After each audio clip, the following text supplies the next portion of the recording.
இந்த மாந்திரீகத்தில் ஏபல் பில்லி சூனியம் எடுக்கிறது எப்படி? இலவச மாந்திரீக பயிற்சியில் ஏபல் பில்லி சூனியத்தை எப்படி எடுக்கிறது, எப்படி எடுத்தால் அவங்களுக்கு அந்த ஏபல் பில்லி சூனியத்தால் பாதிக்கப்பட்டு இருக்கிறவங்கள எப்படி காப்பாற்றுறதுன்றதை நம்ம தெளிவாக பார்க்கலாம். இதுக்கு என்னென்ன பொருட்கள் தேவைப்படுது, எப்படி செய்யணும், இதை எப்படி செய்து நீங்கள் அவங்களுக்கு உண்டான பிரச்சனையிலேருந்து அவங்கள விடுவிக்கிறது, இல்லை இதை வராமையே தடுக்கிறதுக்கு என்ன வழின்றதை உங்களுக்கு நான் சொல்கிறேன். இதை நீங்கள் பார்த்து செய்துக்குங்க. இது செய்கிறதுக்கு முன்னாடி இதுக்கு இந்த நம்ம சொன்ன மாதிரி இந்த ஏபல் பில்லி சூனியத்தை நீங்கள் எடுக்கிறதுக்கு இலவச மாந்திரிகத்தில் நம்ம போகிறது எப்படின்னு கேட்டிங்கனாக்கா, இந்த பொருளையெல்லாம் சேகரித்து வச்சுக்கிட்டதுக்கு அப்புறம் தான் நீங்கள் அதை போட்டால் நல்லா இருக்குன்றது ஒரு சில விதிமுறை. அது பிரகாரம் நீங்கள் செய்துக்கிட்டு வரலாம். சரிங்களா? அதுக்கு என்னென்ன வாங்கணும், என்னென்ன செய்யணுன்றதை சொல்கிறேன். வீடியோ கொஞ்சம் நீளமாக இருக்கும், பொறுமையாக பாருங்கள். பொறுமையாக பார்த்தீங்கன்னாக்கா இன்னொரு முறை நீங்கள் பார்த்து செய்ய வேண்டிய அவசியம் இருக்காது. இதை பார்த்து நீங்கள் செய்துக்குங்க. நீங்கள் செய்யும்போது 4 நட்சத்திரம் சொல்லுவாங்க. அதாவது கேட்டிங்கன்னா ஒரு ஆபத்தான நிலையில் இருக்கிறவங்களுக்கு 4 நட்சத்திரம் பார்த்துக்கிட்டு இருந்தால் நல்லா இருக்குமா அப்படின்றது ஒரு சில கேள்விகளுக்கு கேட்கலாம். அப்படி கேட்டாலும் பரவாயில்ல.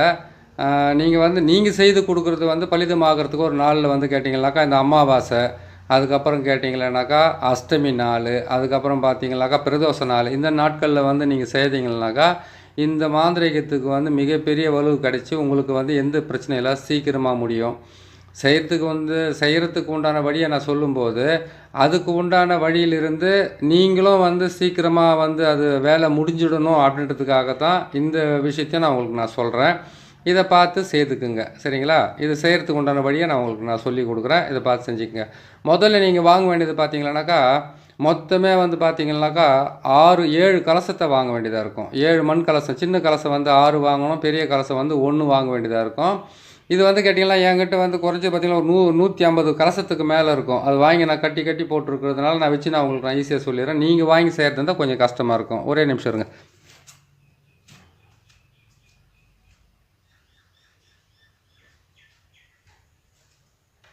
அந்த மாதிரி நீங்கள் என்ன பண்ணுறீங்கன்னு கேட்டிங்கன்னாக்கா முதல்ல நீங்கள் வாங்க வேண்டியது 7 கலசத்தை வாங்குங்க. 4 மண் பாத்திரத்தை வாங்குங்க. மண் பாத்திரன்றது சாணக்கன்னு சொல்லுவாங்க. அந்த மண் பாத்திரத்தை வாங்கிக்கோங்க. 4 7 கலசத்தை வாங்கிடுங்க. அந்த 7 கலசத்தில் என்ன பண்ணுங்க, பெரிய கலசத்தில் ஏவல் பில்லி சூனியத்தால் பாதிக்கப்பட்டு இருக்கிறவங்களுடைய காலடி மண், வீட்டோட மண், அதுக்கப்புறம் கேட்டிங்கன்னாக்கா அதுக்கப்புறம் அவங்க ஒரு இது வச்சுக்கிட்டு இருக்காங்க, என்னது ஒரு தொழில் ஸ்தாபனம் வச்சுக்கிட்டு இருக்காங்க, தொழில் செஞ்சுக்கிட்டு இருக்காங்க, இதெல்லாம் இருந்தால் கூட இதெல்லாம் சேர்த்து நீங்கள் வாங்கிக்கலாம். ஒன்றும் தப்பு கிடையாது. அந்த இடத்துல மண் எடுத்துக்கலாம், அதையும் எடுத்துக்கோங்க. அதுக்கப்புறம் பார்த்தீங்கன்னாக்கா அவங்களுடைய பழைய துணி இருந்தால் வாங்கிக்கோங்க. பழைய துணியோடு சேர்த்து என்ன பண்ணணும், எட்டினுடைய வேறு இல்லை எட்டினுடைய குச்சி கொஞ்சம் எடுத்துக்கோங்க. ஆடு தின்னாம்பாலை, அதுக்கப்புறம் கேட்டிங்கன்னாக்கா சிறிய நங்கை, பெரிய நங்கை, இந்த மிக மிக மிக மிக ரொம்ப கசப்பான பொருட்களை நீங்கள் வாங்கிக்கிட்டீங்கன்னாக்கா அதில் போட்டு நீங்கள் சேர்த்து உங்களுக்கு நல்லாயிருக்கும். சரிங்களா? அது மட்டும் இல்லை, இந்த ஏவல் பில்லி சூனியத்தை நீங்கள் அவங்களுக்கு எடுத்து அவங்கள குணப்படுத்திட்டீங்கன்னாக்கா இந்த 108 மூலிகைன்னு ஒன்று சொல்லியிருக்கேன். அந்த 108 மூலிகையினுடைய பதிவு இதில் நான் போட்டிருக்கேன். அந்த பதிவு மூலியமாக பார்த்து தெரிஞ்சுக்கங்க. ஒவ்வொரு பதிவுலையும் ஒவ்வொன்றும் சொல்லிகிட்டு இருக்க முடியாது. அதனால் இதை நான் தெளிவாக உங்களுக்கு சொல்லிக் கொடுக்குறேன். அந்த பொருட்களை நீங்கள் வாங்கி அந்த வீட்டுக்குள்ளே சாம்பிராணி புகை ஒரு 9 நாள், அதாவது கிட்ட 1 வாரம் போடுறது வழக்கம். அந்த 1 வாரமாக போட சொல்லுங்கள். தீட்டு இல்லாமல் இருந்தாங்கன்னாவே போதுமானது, கரெக்டாக வேலை செஞ்சிடும். சரிங்களா? சரி, இது எப்படி செய்கிறது, எப்படி பண்ணுறதுன்றதை உங்களுக்கு தெளிவாக நாங்கள் உட்காந்துட்டு சொல்கிறேன். நீங்கள் பார்த்து தெரிஞ்சுக்கங்க.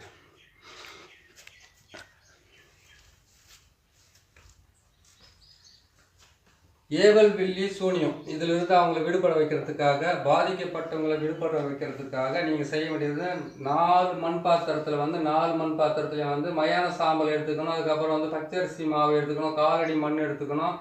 அதுக்கப்புறம் கேட்டிங்கன்னாக்கா முச்சந்தி மண்ணெல்லாம் எடுத்துக்கணும்னு ஒரு பதிவு போட்டிருக்கேன். அந்த பதிவை தான் போடுறேன். அந்த பதிவை நீங்கள் உங்களுக்கு தெரியலன்னாவோ உங்களுக்கு கிடைக்கலன்னாவோ நீங்கள் நம்ம எஸ்ஏ மாந்திரிகத்தில் போய்ட்டு நீங்கள் பார்த்தீங்கன்னாக்கா உங்களுக்கு கண்டிப்பாக கிடைக்கும். 210 வீடியோ இருக்குது, பார்த்தே தெரிஞ்சுக்கலாம். இருந்தாலும் உங்களுக்கு நான் தெளிவாக போட வேண்டியதுடைய கடமை நான் போட்டு உங்களுக்கு கொடுக்குறேன். நான் இதை பாருங்கள். இதில் நான் சொன்ன மாதிரி மயான சாம்பல், 3 வழி முக்கூட்டு வழி மண், அவங்க காலடி மண், வீட்டோட மண், அதுக்கப்புறம் பார்த்தீங்கன்னாக்கா இதுக்கு தேவையான அவங்களுடைய பழைய துணி, வேர்வை துளி பட்ட துணியாக இருக்கணும், அழுக்கு துணியாக தான் இருக்கணும். இதெல்லாம் பல விதிமுறைகள் இருக்குதுல்ல. இதெல்லாம் எடுத்து ஏவல் பில்லி சூனியத்தால் பாதிக்கப்பட்டவங்க நிலைமை எப்படி இருக்குன்னு கேட்டிங்கன்னாக்கா குடும்பத்தில் ஒற்றுமை இருக்காது, பண வருமானம் இருக்காது. பண வருமானம் வந்தாலும் அவங்க கைக்கு பட்ட அடிக்கடிக்கு பார்த்தீங்கன்னா வீட்டில் வந்து ஆடு மாடு கோழி நாய் இதெல்லாம் இருந்துச்சுனாக்கா நோய்வாய்ப்பட்டு மரணம்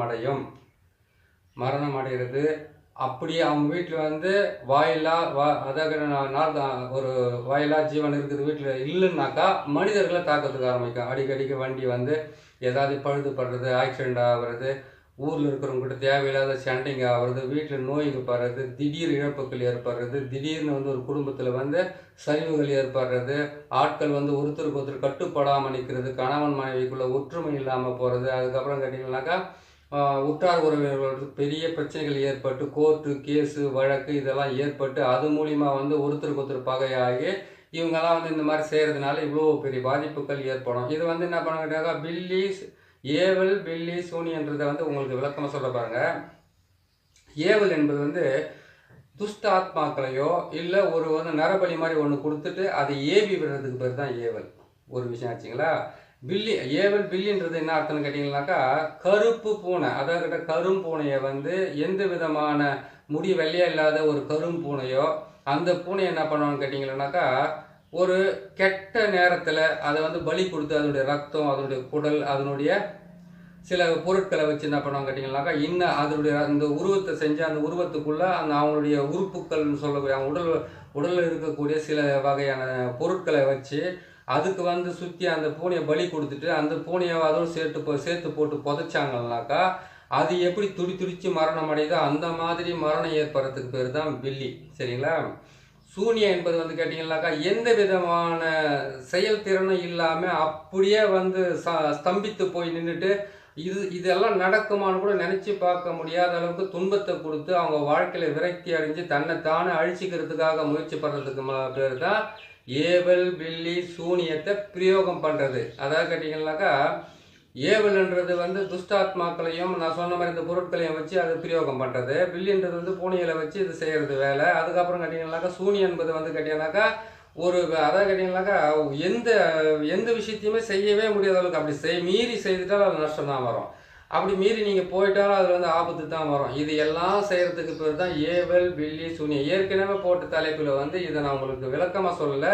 ஏவல் பில்லி சூனியம் இருக்கிறது எப்படின்றத மட்டும் தான் போட்டிருப்பேன். அதுவும் கொஞ்ச நேரம் தான் போட்டிருப்பேன். அதனுடைய விளக்கத்தை நான் வந்து இந்த இலவச மாந்திரிகம் சொல்லக்கூடிய அதாவது கேட்டிங்கன்னாக்கா இலவச அடிப்படை மாந்திரிகம் சொல்லக்கூடிய இதில் வந்து நீங்கள் தெளிவாக தெரிஞ்சுக்கிட்டு செய்தால் தான் கரெக்டாக இருக்கும். புரியுதுங்களா. உங்களுக்கு ஏற்கனவே சொன்ன மாதிரி என்கிட்ட இது 100 கணக்கில் இந்த காசங்கள் இருக்கிறதுனால வர்றவங்களுக்கெல்லாம் கொடுத்து அனுப்பிச்சிக்கிட்டே இருப்பேன் நான். அதுலேருந்து இந்த காசத்தை நான் உங்களுக்கு வச்சுருக்கிறேன். நான் 6 கலசம் சின்ன கலசத்தை வாங்கி அந்த 6 கலசத்தில் வந்து 108 மூலிகை சொல்லியிருக்கிறேன். அந்த 108 மூலிகையை வந்து இதுக்குள்ளே போட்டு அவங்க காலடி மண்ணை போட்டு அவங்க வீட்டோட மண்ணை போட்டு அதுக்கப்புறம் அவங்களுடைய அழுக்கு துணி சொல்லக்கூடிய அந்த துணிகளெல்லாம் போட்டு நான் சொன்ன மாதிரி மாவு அந்த மயான சாம்பல் இதெல்லாம் எடுத்து நீங்கள் இந்த பொம்மையாக செய்து இந்த பொம்மையிலேருந்து என்ன பண்ணாங்க அவங்க உச்சந்தலை மேலே வந்து இந்த பொம்மையை வச்சு கற்பூரத்தை போட்டு அந்த பொம்மை மேலே போட்டு கொளுத்தி அவங்களுக்கு 8 முறை சுற்றி கீழே இருக்கணும். புரியுதுங்களா. ஒரு நிமிஷம் தண்ணி குடிச்சிக்கிறேன்.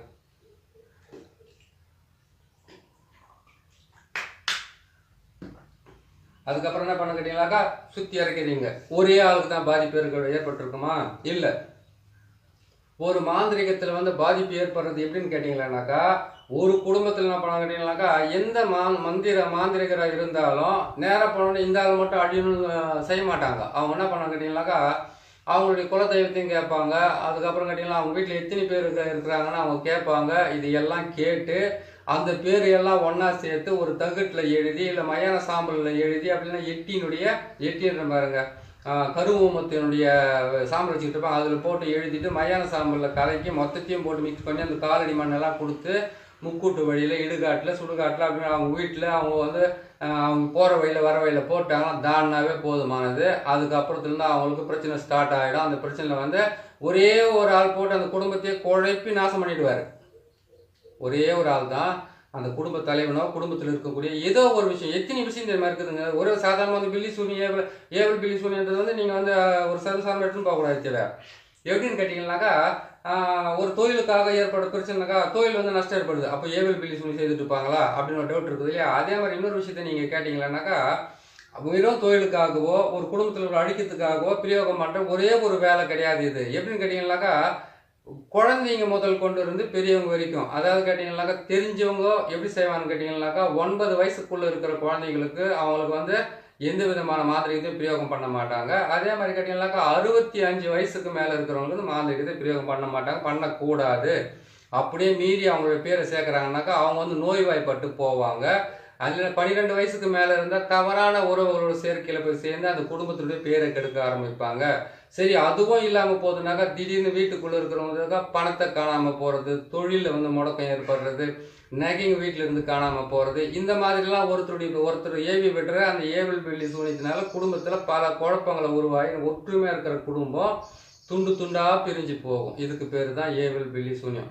அதே மாதிரி கேட்டிங்களானாக்கா நல்லாவே பேசிக்கிட்டு இருந்தவங்க திடீர்னு எதிரி ஆவாங்க, நல்லாவே பழகிக்கிட்டு இருந்தவங்க திடீர்னு உங்களுக்கு வந்து பார்த்தீங்கன்னாக்கா அவங்க விரோதியாக மாறுவாங்க. இதுக்கும் ஏவல் பில்லி சூனியம் தான் காரணம். இது அப்படி இல்லைன்னு கேட்டால் தன் வாயாலே கலகத்தை உருவாக்கி, பிரச்சனையை உருவாக்கி, நஷ்டத்தை உருவாக்கி, மனசுக்குள்ளே சிரிக்க வைக்கிறதுக்கு பேர் தான் ஏவல் பில்லி சூனியம். இந்த விளக்கம் போதுமானது. இதுக்கப்புறம் இது செய்ய வேண்டிய வேலையை மட்டும் எப்படி சொல்லிடுறேன். அதே மாதிரி என்ன பண்ணுறேன்னு கேட்டீங்கன்னாக்கா இந்த பொருளை பார்த்துங்க. 12 முட்டை போட்டிருக்கோம். 12 முட்டை, 7 கலசம், ஒரு பெரிய கலசம், 6 சின்ன கலசம், 6 தேங்காயை சுத்தமாக அந்த நாரெல்லாம் எடுத்து சீவிட்டு அதுக்கு மஞ்சள் குங்குமத்தை போட்டு வைக்கணும். அதே மாதிரி பார்த்தீங்கன்னாக்கா எலுமிச்சம்பழத்தை பொறுத்த வரைக்கும் 27 எலுமிச்சம்பழம் எடுத்துக்கணும். நான் இங்கே வச்சிருக்கிறது வந்து 8 எலுமிச்சம்பழம் தான் வச்சிருக்கிறோம். நீங்கள் 27 எலுமிச்சம்பழத்தை எடுத்துக்கலாம். 4 பக்கமும் என்ன பண்ண கேட்டீங்கன்னாக்கா நம்ம சொன்ன அந்த பொருட்களை சேர்த்து நம்ம பாவை செய்கிறீங்களே அந்த பாவையை வந்து கொண்டு வந்து அவங்க தலை மேலே வச்சு நீங்கள் அதை ஏற்றி இறக்குறீங்க. ஒரு ஆளாக இருந்தாலும் நீங்கள் 4 தான் செய்யணும், 4 ஆளாக இருந்தாலும் நீங்கள் 4 தான் செய்யணும், 10 ஆளாக ஒரு குடும்பத்தில் இருந்தாலும் அந்த 4 மண் பாத்திரத்தில் தான் அந்த உருவ பொம்மையை செய்து அவங்க தலை மேலே வச்சு ஏற்றி இறக்கி 8 முறை இறக்கி கீழே வச்சுடுங்க. வச்சதுக்கப்புறம் என்ன பண்ணுங்க கேட்டீங்கன்னாக்கா நல்ல கற்பூரம் வந்து சூடம் சொல்கிறாங்க இல்லையா, அந்த பிள்ளை கற்பூரத்தை வந்து ஒரு 10 பேக்கெட் வாங்கிக்கிங்க. 10 பேக்கெட்டு. இது சொன்னதுக்கு தான் ஒருத்தர் கோபமாக வந்துச்சு. அவங்க கொடுக்குற காசுக்கு வந்து இவ்வளோ பேர் சக்கரத்தை போட்டு சேர்த்துக்கலாமான்னு சொல்லிட்டு அவர் மனஸ்தாபமாக அவரும் மனசு கஷ்டமாகிடுச்சு, எனக்கும் கஷ்டமாகிடுச்சு. ஏன்னு கேட்டாக்கா இருக்கிறத நம்ம சொல்லிக்கிட்டு வரோம், அதை ஒருத்தருக்கு மனசு பேஜாராக இருக்குது. சரி பரவாயில்ல, இருந்தாலும் நம்மளே தவறாக பேசியிருந்தாலும் மன்னிப்பு கேட்கறதும் தப்பே கிடையாது. சரிங்களா? அது மாதிரி இருக்கும்போது என்ன பண்ணுன்னு கேட்டிங்கன்னாக்கா இந்த மாதிரி வச்சுட்டு அவங்களுடைய தலையெல்லாம் இறக்கி முடிச்சுட்டு என்ன பண்ணுன்னு கேட்டிங்களானாக்கா இந்த முட்டையெல்லாம் கற்பூரத்தை வந்து சொன்னேன் இல்லையா, ஒரு 10 பில்லை கற்பூரம் பாக்கெட் வாங்குன்னு அதை வாங்கிட்டு என்ன பண்ணுங்க அவங்க தலைங்களை சுற்றி, சப்போஸ் ஆளே இல்லை எங்கள் வீட்டில் நான் மட்டும் தான் வருவேன், என் ஒய்ஃப் மட்டும் தான் வருவாங்க, எங்கள் அப்பா அம்மா மட்டும் தான் வருவாங்க, மற்றவங்களாம் ஒற்றுமை இல்லைன்னு கேட்டிங்கனாக்கா அவங்களுடைய ஃபோட்டோ கொண்டு வர சொல்லுங்கள். அவங்க ஃபோட்டோவை அவங்க மடி மேலே வச்சுக்கிட்டு அவங்க தலையை சுற்றும் போது அந்த ஃபோட்டோவையும் சுற்றி வந்து அந்த மண் பாத்திரத்தில் அந்த பாவை மேலே வைக்க சொல்லுங்கள். வச்சு முடிச்சிட்டிங்களா? வச்சு முடிச்சதுக்கப்புறம் என்ன பண்ணிங்கனாக்கா இந்த முட்டை எல்லாமே எடுத்து அதே மாதிரி சுற்றி அது மேலே வச்சுருங்க. அதே மாதிரி எடுத்து தேங்காயெல்லாம் சுற்றி கீழே வச்சுருங்க. இந்த மண் கலசத்தையெல்லாம் சுற்றி வச்சுருங்க. எல்லாம் 8 முறை தான் சுற்றணும். இன்னொரு முறை விளக்கமாக கேட்காதீங்க. ஏன்னு கேட்டிங்கன்னாக்கா ஒரு முறை விளக்கமாக சொன்னாவே கற்பூரம் மாதிரி கப்புன்னு பிடிச்சிக்குங்க. அப்போ தான் உங்களுக்கு ஈஸியாக இருக்கும். ஏன்னு கேட்டிங்கன்னாக்கா இது வந்து இது நதி மாதிரி ஒரு முடிவே இல்லாத ஓடிக்கிட்டே இருக்கும். நம்ம தான் அதை முடிக்கணும். புரியுதுங்களா? அது மாதிரி செஞ்சுக்கோங்க. அதே மாதிரி வந்து நீங்கள் என்ன பண்ணுறீங்க, தாமரை தகடுன்னு சொல்லக்கூடிய தாமரை தகடு அப்படின்னு கேட்டிங்கன்னாக்கா செம்பு தகடு, அந்த தகடு வாங்கிட்டு வந்து நம்ம போகிற சக்கரத்தில் சிவன் சக்கரம் தான் போடுவாங்க ஏவல் பில்லி சூனியத்துக்கு. இதுக்குள்ளே அந்த சிவன் சக்கரத்துக்கு உள்ளே வந்து சக்கரத்தையும் போட்டு இதெல்லாம் அடக்கணும்னு கேட்டிங்கன்னாக்கா 1 மணி நேரம் வந்து பதிவு.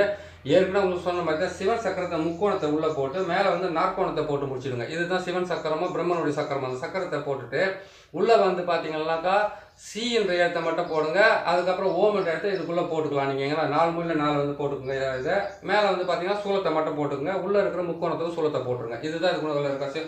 நீங்கள் இதை போட்டுட்டீங்க, உள்ளே இருக்கிற சக்கரத்தை மட்டும் போட விட்டீங்களேன்னு சொல்லிட்டு கண்டிப்பாக கேட்குது. ஏன்னா தெளிவாக நீங்கள் கேட்குறது ஒன்றும் தப்பு கிடையாது, கேட்கலாம். அதுக்கு நான் பதில் சொல்லிவிட்டு உங்களுக்கு 4 பக்கம் சூலத்தை போட்டுட்டீங்க. உள்ளே வந்து நீங்கள் முக்கோணத்தை போட்டுட்டீங்க. முக்கோணத்துக்கும் 3 பக்கம் சூலத்தை போட்டுருங்க. உள்ள சி என்ற எழுத்தை போட்டுருங்க. சி என்ற எழுத்தை போட்டுட்டு என்ன பண்ணிக்கிறீங்கன்னாக்கா அந்த முக்கோணத்தை சுற்றி ஓம் என்ற எழுத்தை போட்டு இந்த பக்கம் ஒரு ஓம், இந்த பக்கம் ஒரு ஓம், இந்த பக்கம் ஒரு ஓம், இந்த பக்கம் ஒரு ஓம் போட்டுருங்க. போட்டிங்களா? இதெல்லாம் செய்து முடிச்சுட்டு உடனே என்ன பண்ணுன்னு கேட்டிங்களானாக்கா அவங்களுக்கு என்ன பண்ணுன்னு கேட்டிங்கன்னா 4 திசையில் 4 பக்கம் பதிக்கணும். ஒவ்வொருத்தருமே வீட்டாண்ட பதிக்க சொல்லுவாங்க. அது அவங்களுடைய விஷயம் வேறு. வீட்டாண்ட பதிக்கிறது நல்லது. ஆனால் வீட்டாண்ட பதிக்கிறது வந்து வெளியில் போனால் நன்மையை கொடுக்காது, வீட்டாண்ட தான் நன்மையை கொடுக்கும். அதனால் நீங்கள் என்ன பண்ணுங்கன்னு கேட்டிங்களானாக்கா நல்லா கேட்டுக்குங்க.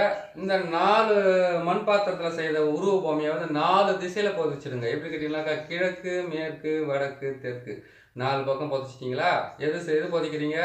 மண் பாத்திரத்தில் இருக்கிறத வந்து முட்டையெல்லாம் போட்டு அதிலே கற்பூரம் போட்டு எரிக்கணும். எரிச்சதுக்கப்புறம் தான் புதைக்கணும். புதைக்கிறது, உடைக்கிறது, எரிக்கிறது, ஜலத்தில் கலக்கிறது, இது 4த்தையுமே செய்கிறது தான் இந்த வேலையை. 4 பக்கம் 4 பேர் நீங்கள் புதைக்கலாம், இந்த முட்டைகளை எரிக்கலாம், அதுக்கப்புறம் வந்து இது உடைக்கலாம். இது எல்லாமே செய்யறதுக்கு இந்த வேலைங்க இருக்குது. இதுலேயே உங்களுக்கு நான் கலந்து சொல்லி விடுறேன். இதை 4 பக்கம் 4 முட்டைகளை போட்டு எரிச்சிட்டு, அதாவது நீங்கள் இருக்கிற வீட்டிலேருந்து 1 கிலோமீட்டர் வரைக்கும் தாராளமாக போய் புதைக்கலாம். எந்த பிரச்சனையும் இல்லை, எல்லாம் நல்லபடியாக நடத்துக்க ஆரம்பிக்கும். சரிங்களா? நீங்கள் 4 பக்கம் பதிச்சிட்டீங்க, கிழக்கு மேற்கு. இதுக்கு ஒரு கேள்வி கேட்காதீங்க. கிழக்கு மேற்குன்னாக்கா நேராக பதிக்கணுமா, சைடாக பதிக்கணுமா, அதெல்லாம் கேட்கக்கூடாது. ஏன்னு கேட்டீங்கன்னாக்கா நேராகவே பதிச்சிங்க. உங்கள் வீட்டிலேருந்து கணக்கு போட்டுக்குங்க. கிழக்கு, அதுக்கப்புறம் மேற்கு, அதுக்கப்புறம் வடக்கு, அதுக்கப்புறம் தெற்கு. எங்களுக்கு தெற்கு பக்கம் போகிறதுக்கு மட்டும் ஒரு வழி மட்டும் வந்து கேட்டிங்கனாக்கா பொடிப்பாதையாக இருக்குது, கோணையாக இருக்குது. நல்லா மனசுக்குள்ளே கஷ்டப்படாதீங்க, நேராகவே பதிக்கலாம். செஞ்சிட்டிங்களா? அதே மாதிரி இதே சக்கரத்தை போட்டு அந்த குடும்பத்தில் உள்ள பேருங்களை எழுதுறீங்க இல்லையா, அந்த பேருங்களை எழுதிட்டீங்கன்னாக்கா அதுக்கு வந்து வீட்டுக்கு அஷ்டபந்தமாக கொடுத்தோம்னா ஒரு சின்ன டப்பாலே ஒரு மண் பாத்திரத்தில் இப்போ கலசத்தில் போட்டு வீட்டுக்கு கொடுத்துருங்க, வீட்டில் வச்சுக்கிட்டோம். எதிரிகளோட பேரை வந்து நீங்கள் தகட்டில் எழுதி அதில் வந்து நீங்கள் இந்த சக்கரத்தை போட்டு எதிரிகள் தகட்டை போட்டு நீங்கள் கற்பூரம் போட்டு எரிச்சிங்கன்னாக்கா அதை என்ன பண்ணணும்னு கேட்டிங்கன்னாக்கா வீட்டுக்கு வெளியில் கொண்டு போயிட்டு இதை வேப்ப மரம், எட்டி மரம், கசப்பான மரத்துங்களை போயிட்டு ஆணியை வச்சு தகட்டை அடித்து விட்டுடணும். அது அடிச்சிங்கன்னா போதும், எதிரிங்க வந்து ஸ்தம்பித்து போவாங்க. அவங்க வந்து உங்களுக்கு தொல்லைகளை கொடுக்க தர மாட்டாங்க. அவங்க செய்கிறது மொத்தமாக அவங்க பக்கம் திரும்ப போகிறதுக்கு ஆரம்பிக்கும். 2 வேலை ஆயிடுச்சிங்களா? 3வது வந்து இந்த தேங்காயை வந்து எந்தெந்த இடத்துல 4 இடத்துல சொல்லியிருக்கிறோம். 4 இடத்துல வந்து இதை எரிச்சிட்டு பொதிக்கிறீங்க இல்லையா, அந்த இடத்துல என்ன பண்ணுங்க, 1 உடச்சி பலி கொடுத்துங்க. எலுமிச்சை பழத்தை உங்கள் தலையை சுற்றி உடச்சிக்குங்க. உடச்சி முடிச்சதுக்கப்புறமா அதுக்கப்புறமா என்ன பண்ணுங்கன்னா இந்த மண் கலசம் பெருசு இருக்குது பார்த்தீங்களா, அந்த மண் கலசத்தை ஜலத்தில் கலந்து விட்டுருங்க. இது என்ன பண்ணுங்கன்னு கேட்டீங்கன்னாக்கா 6 இருக்குது இந்த சின்ன கலசம். இந்த சின்ன கலசம் 6 இருக்கிற கலசத்தை என்ன பண்ணுறீங்கன்னு கேட்டிங்கன்னாக்கா, ஒன்று தண்ணியில் போடுங்க, ஒன்றை வந்து முச்சந்தி வயலில் உடைங்க, ஒன்றை வந்து என்ன பண்ணுறீங்கன்னு கேட்டிங்கன்னாக்கா எடுத்துகிட்டு போயிட்டு நீங்கள் நெருப்பில் போட்டு எரிங்க. ஒன்று என்ன பண்ணுங்கன்னா புதைச்சி விடுங்க. இன்னும் 2 மிச்சம் இருக்குதுன்னு கேட்டிங்கன்னா அந்த 2 கூட சேர்த்து ஜலத்திலே விடலாம். நீங்கள் ஒன்றும் தப்பு கிடையாது. இந்த மாதிரி நீங்கள் செய்து முடிச்சுக்கலாம். 8 கலசம் கூட வச்சு கட்டலாம். அந்த 8 கலசத்தை வச்சு நீங்கள் போட்டிங்களேனாக்கா இதை 4 கிழக்கு மேற்கு வடக்கு தெற்கு 4 பக்கம் நீங்கள் புதைக்கிறீங்கன்னா அதுக்கு ஆப்போசிட்டாக நீங்கள் அதை புதைக்க வேண்டியது இருக்குது. அதை நீங்கள் புதைச்சிங்களா உங்களுக்கு சரியாக போயிடும். அதாவது கேட்டிங்கன்னாக்கா ஏற்கனவே போட்ட பதிவில் வந்து அஷ்டபந்தனம் போட்டு நம்மளை காப்பாற்றிக்கிறதுக்காகவும் மற்றவங்களை காப்பாற்றுறதுக்காகவும் ஏவல் பில்லி சூனியத்தை செய்யும் போது வந்து பார்த்தீங்கன்னாக்கா அவங்க கேட்பாங்க கேள்வின்னு கேட்டிங்கன்னாக்கா, ஏவல் பில்லி சூனியம் செய்துட்டாங்க, அவங்கள அழிச்சே தீரணும் ஒரு விஷயம். 2வது விஷயம் கேட்டிங்கன்னாக்கா அவங்க எப்போ செய்தாலும் எங்களுக்கு பலிதமாகக்கூடாது, 2வது விஷயம். 3வது கேட்டிங்கன்னாக்கா நாங்கள் இதை மாற்றி செஞ்சுக்கிட்டு தான் இருக்கிறோம். ஆனால் எங்களுக்கு அவங்க திரும்ப செஞ்சுக்கிட்டு இருக்கிறாங்க. அவங்க சக்தியாக இருக்கிறாங்களா இல்லை நீங்கள் சக்தியாக இருக்கிறீங்களா, இதெல்லாம் அவங்க கேட்குற கேள்விங்க. அவங்க ஏற்கனவே அதெல்லாம் நான் அனுபவிச்சிருக்கிறேன். அதாவது கேட்டிங்கன்னாக்கா அவங்க ரொம்ப பலமாக்குறாங்க சாமி, நீங்கள் பலமாலாம் கிடையாது. ஏன்னு கேட்டிங்கன்னாக்கா அவன் அடிக்கடிக்கு செஞ்சுனே இருக்கிறான். அதாவது கேட்டாக்கா இவங்களையும் காப்பாற்றி இவங்க குடும்பத்தையும் காப்பாற்றி இவங்களுக்கு இருக்கிற பிரச்சனையும் காப்பாற்றி செய்தும் கொடுத்துட்டு இந்த மாதிரி ஒரு மனசுக்கு அதை கேட்டாக்கா அவங்க வந்து என்ன தெரியுமா பார்க்கணும், சாமி அவங்க செஞ்சதை வந்து இது வரைக்கும் என்ன காப்பாற்றிருக்கிறீங்க, இது வரைக்கும் நல்லது பண்ணியிருக்கிறீங்க, இன்னும் கொஞ்சம் காப்பாற்று, அந்த வார்த்தைலாம் கேட்க மாட்டாங்க. ஏன்னு கேட்டாக்கா மொத்தத்தில் எதிரியை தூக்கி மேலே நிற்க வச்சுட்டு இவங்க அவங்க காலில் விழுந்துடணும், அந்த மாதிரி பேசுவாங்க. அப்படின்னு கேட்டிங்கன்னா உங்களை போட்டு மிரிச்சிட்டு உங்களை இல்லை நம்மளை போட்டு மிரிச்சு எடுத்துட்டு மற்ற சாமியாரை பற்றி பெருமையாக பேசுவாங்க. அது எப்படின்னு கேட்டிங்கன்னாக்கா அவங்களுக்குள்ளே இருக்கக்கூடிய தாழ்வு மனப்பான்மை, அவ்வளோதான். இவ்வளோ பொருளையும் வச்சு நம்ம செய்யலாமான்னு ஒருத்தர் மனசுக்கு கஷ்டமாக கேட்டார். அவருக்கு நான் பேசிட்டேன்னு சொல்லி எனக்கு ரொம்ப நாளாகவே மனசுக்கு வேதனையாக இருந்தது. நானே ஏன்னு கேட்டாக்கா மந்திரத்தில் தினம் சொல்கிறதுனால அவங்க குடும்பத்துக்கு ஆபத்து வரக்கூடாதுன்னு சொல்லிட்டு பல வகையில் நம்மளை வேண்டிக்க வேண்டியதாக இருக்குது. புரியுதுங்களா? அதாவது தினம் பேசுகிற வார்த்தைகளால் எங்கேயும் போகாது, நம்மளை தான் சுற்றி வந்துக்கிட்டு இருக்கோன்ற மாதிரி அவங்க வந்து ஒரு சின்ன வார்த்தைகளை கேட்டுடுறாங்க. அது நம்மளுக்கு அது வந்து இதுவாக இருக்குது. சரிங்க, அது ஒன்றும் தப்பில் போயிடுச்சு. இப்போ என்ன பண்ணி கேட்டிங்கனாக்கா இந்த மாதிரிலாம் செய்து முடிச்சுட்டு இவங்க வீட்டுக்கு என்ன பண்ணி கேட்டிங்கனாக்கா அவங்களுடைய பேர் அவங்க வம்ச பேரெல்லாம் எழுதி அதுக்குள்ளே வந்து கேட்டிங்களானாக்கா நீங்கள் அந்த சிறிய நங்கை பெரிய நங்கை அதுக்கப்புறம் ஈட்டியலங்குடி அதை போட்டு வீட்டுக்குள்ளே போட்டு ஒரு 41 நாள் 48 நாள் அப்படின்னாக்கா 27 நாள் அப்படி இல்லைனா 21 நாள் அது அத்தனை நாளாக அவங்க வீட்டுக்குள்ளே இருக்கணும். அதே மாதிரி 108 மூலிகை இருக்குது இல்லையா, அந்த 108 மூலிகை பவுடர் சேர்த்து நவகிரக சாம்பிராணியை வாங்கிட்டு வந்து அந்த வீட்டுக்குள்ளே புகை போட சொல்லுங்கள். புரியுதுங்களா?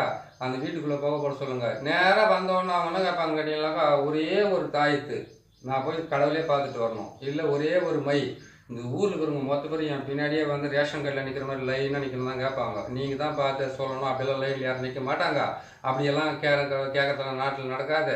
நீங்கள் முதல்ல உங்களை காப்பாற்றிக்கோங்க, உங்கள் தொழிலை காப்பாற்றிங்க, உங்கள் குடும்பத்தை காப்பாற்றிங்க. இது காப்பாற்றிக்கிட்டா போதும் சாமி அப்படின்றதுக்கு உண்டான வழியை நீங்கள் சொல்லுங்கள். அது சொல்லிவிட்டு செஞ்சு கொடுங்க. ஏன்னு கேட்டிங்கனாக்கா எல்லாருக்குமே ஆரம்ப காலத்தில் வந்து நான் செஞ்சுக்கிட்டு இருக்கும்போது கூட பாருங்கள், ஒரு கஸ்டமர் வருவாங்களா 10 ரூபா நம்மளுக்கு கிடைக்குமான்ற ஆசையில் இருந்ததுன்னு சொல்ல. ஆனால் சில விதிமுறைகள் பிரகாரம் நம்ம கட்டுக்கோப்பாக இருந்தோம்னாக்கா ஈஸியாகவே இந்த மாந்திரிகத்திலேருந்து ஜெயிக்கலாம். புரியுதுங்களா? முடியாதுன்ற எதுவுமே இல்லை. என்னன்னு கேட்டிங்கனாக்கா அஸ்தகர்மம் சொல்லக்கூடிய 8ல் வந்து கேட்டிங்கன்னா பிணி பீடை தரித்திரம் கஷ்டம் பில்லி சூனியம் ஏவல், அதுக்கப்புறம் கேட்டிங்கன்னா வசியம், அதுக்கப்புறம் வசிய முறிவு, அதுக்கப்புறம் கேட்டிங்கன்னா இது எல்லாமே சேர்ந்தது தான். எல்லா வேலையும் நம்மளால் செய்ய முடியாது. அதனால ஒரு வேலை எடுத்துக்குங்க. எந்த வேலை கேட்டாக்கா ஏவல் பில்லி சூனியத்தை எடுக்கிறது, இல்லைன்னா பேய் பிசாசை ஓட்டுறது, அப்படி இல்லைன்னு கேட்டிங்கன்னா ஒரு வேலை செஞ்சிங்கன்னாக்கா 8ல் வந்து ஒன்று உங்களுக்கு வந்து பெரிய லெவலில் கை கொடுத்து காப்பாற்றும். ஒன்று பார்த்தீங்கன்னா சிறிய லெவலில் வந்து உங்களுக்கு வந்து வருத்தத்தை ஏற்படுத்தி கொடுத்தது இல்லையா. அதனால் உங்களுக்கு வந்து எது வந்து உங்களுக்கு ரொம்ப ஈஸியாக முடியுது உங்களுக்கு செஞ்சு கொடுக்குறது இல்லையா, அதை வந்து மேலே வந்து நீங்கள் முழுசாக நீங்கள் கவனத்தை வைங்க. இன்னொன்று சொல்லிடுறேன், தொடர்ந்து தினமும் ஆள் வந்துக்கிட்டே இருக்க மாட்டாங்க. அப்படின்னு கேட்டிங்கன்னாக்கா கேந்திரத்தில் வந்து உங்களுக்கு வலுப்பற்ற கிரகங்கள் உச்சம் பெற்று இருந்தாக்கா அந்த மாதிரி அந்த கிரகத்தினுடைய திசை முறைக்கு வந்துக்கிட்டே தான் இருப்பாங்க ஜனங்கள். கெட்ட நேரமாக இருந்தாலும் நல்ல நேரமாக இருந்தாலும் வருஷத்தில் 3 மாதம் கண்டிப்பாக வருவாங்க ஆளுங்க. அதுக்காக நீங்கள் அலைய வேண்டியதில்லை.